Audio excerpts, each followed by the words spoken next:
روزے کی حالت میں کون سے کام جائز ہے؟ نمبر 1، حالت جنابت میں روزہ رکھنا اور بعد میں غسل کرنا۔ بخاری کی روایت ہے 1926 اور 1931۔ حالت جنابت میں روزہ رکھا جا سکتا ہے، روزے کی حالت میں یہ جائز کام ہے۔ بعد میں نہا لے، مثلا فجر کا وقت ہے تو روزہ رکھنے کے بعد ایسا بعض اوقات ہوتا ہے کہ ایک عورت کو مہلت نہیں ملی، اگر وہ نہاتی ہے تو سب لوگوں کا روزہ جاتا ہے، اس لیے وہ سحری بنا کے سب کو بھی کھلائے گی، خود بھی کھا لے گی، اور اس کے بعد جو ہے اذان ہو گئی، کوئی حرج کی بات نہیں، اذان کے بعد سہولت کے ساتھ وہ نہائے، غسل کر کے نماز ادا کرے۔ روزے کا وقت اگرچہ شروع ہو چکا لیکن ایسا کرنا جائز ہے۔ آج ہم وہ امور دیکھ رہے ہیں نا جو جائز امور ہے۔ دوسرا، کلی کرنا اور ناک میں پانی چڑھانا، اس میں کوئی حرج کی بات نہیں۔ کچھ لوگ یہ سمجھتے ہیں کہ منہ میں پانی چلا جائے گا تو جانے کیا ہو جائے گا۔ اچھا ہی ہے، تھوڑا سا منہ فریش بھی ہو جاتا ہے وضو سے، اور یعنی ناک میں پانی چڑھانے میں تھوڑی سی احتیاط کرنی چاہیے، یعنی سانس کھینچ کر اندر لے جانے کی کوشش نہیں کرنی چاہیے۔ ابو داؤد کی روایت ہے 2366 اور 142۔ اسی طرح مسواک کرنا، بخاری قبل الحدیث 1934 سے ثابت ہے، کتاب الصوم باب السواک میں۔ مسواک کرنا جائز امر ہے، اس میں کوئی حرج کی بات نہیں ہے۔ چوتھی چیز ہے ٹیکا لگوانا، ایسا ٹیکا جس کا مقصد قوت یا خوراک نہ ہو، اس کی حیثیت بیرونی دوا کی ہے جو معدے میں نہیں جاتی، کیونکہ کھانے پہ پابندی ہے نا، جو آپ منہ سے لے کے جائیں۔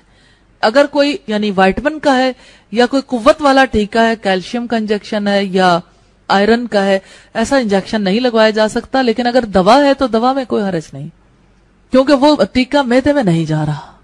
پانچویں چیز ہے تیل لگانا اور کنگھی کرنا، بخاری قبل الحدیث 1913 سے ثابت ہے۔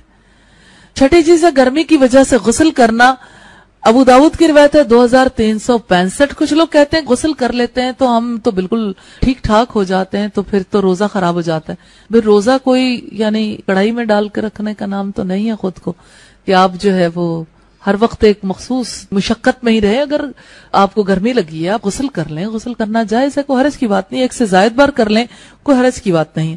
ساتویں چیز ہے ناک میں دوا ڈالنا، بخاری بعد الحدیث 1934 سے پتا چلتا ہے ناک میں جب دوا ڈالی جائے تو اندر جانے کا خدشہ ہوتا ہے۔ بعض اوقات یہ کہ ناک پک گیا، آپ نے کوئی دوا لگا لی، کوئی حرج کی بات نہیں ہے اس میں، ایون قطرے بھی ڈال لیے تو کوئی حرج کی بات نہیں ہے۔ اسی طرح آٹھویں چیز ہے ہنڈیا کا ذائقہ چکھنا، بخاری قبل الحدیث 1930 میں، شرط یہ ہے کہ حلق میں نہ جائے۔ اور نویں چیز ہے نکسیر آنا، اس پر کسی کو کوئی اختیار نہیں ہے، اس لیے روزے کو نقصان نہیں۔ فتاوا میں یہ والیوم 10 پیج 264 پر ہے۔ اسی طرح 10ویں چیز ہے ٹیسٹ کے لیے خون دینا، 11ویں پچھنے لگوانا، بخاری 1938 اور 39 پر ہے۔ 12واں سرما لگانا، ابن ماجہ کی یہ روایت ہے۔ اور اسی طرح سے کان یا آنکھ میں دوائی کے قطرے ڈالنا، فتاوا میں یہ والیوم 2 پیج 129 پر ہے۔ 14واں بیوی کو کس کرنا یا معانقہ کرنا، جذبات اور خواہشات پر کنٹرول ہو تو بوڑھے آدمی کے لیے خطرہ نہیں، نوجوان کے لیے خطرہ ہے، ابو داؤد کی روایت ہے 2387۔ 15واں دانتوں میں دوائی ملنا لیکن حلق تک نہ لے جائیں۔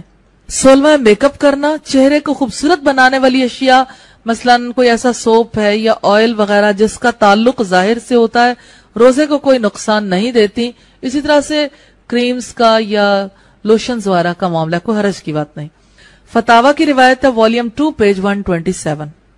17ویں چیز ہے ٹھنڈے پانی میں نہانا اور غوطے لگانا، ایک ہے ویسے واش روم میں نہانا، ایک ہے سوئمنگ پول پر نہانا، کوئی حرج کی بات نہیں ہے۔ 18واں کھانا چبا کر کسی بچے کے منہ میں ڈالنا، اگر بچے کو کوئی اور کسی طریقے سے نہ کھلا سکتا ہو، چبا کر منہ میں ڈال کر کوئی کلی کر دیتا ہے، اس میں کوئی حرج کی بات نہیں ہے۔ 19واں ہے خوشبو لگانا، ابن تیمیہ مجموع الفتاوا والیوم 25 پیج 241 پر ہے۔ خوشبو لگانے سے بھلا روزے پہ کیا فرق پڑتا ہے جانتے ہیں؟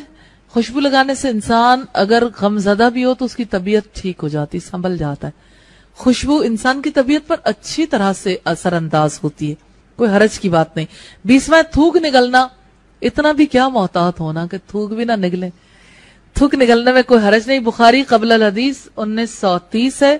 21واں ہے بلا اختیار مکھی وغیرہ کا اندر چلے جانا، بخاری قبل الحدیث 1933۔ اور یہ حادثات ہوتے رہتے ہیں، لوگوں کو پھر شبہ ہو جاتا ہے کہ آیا ہمارا روزہ درست ہے یا نہیں۔ اس طرح 22ویں چیز ہے دانتوں سے خون نکلنا، فتاوا میں یہ والیوم 10 پیج 267 پہ ہے۔ اور 23واں بچے کو دودھ پلانا، دودھ پلانے میں کوئی حرج کی بات نہیں ہے۔ اگر دودھ پلانے والی ماں روزہ چھوڑنا چاہے تو بعد کے دنوں میں قضا دینی ہوگی.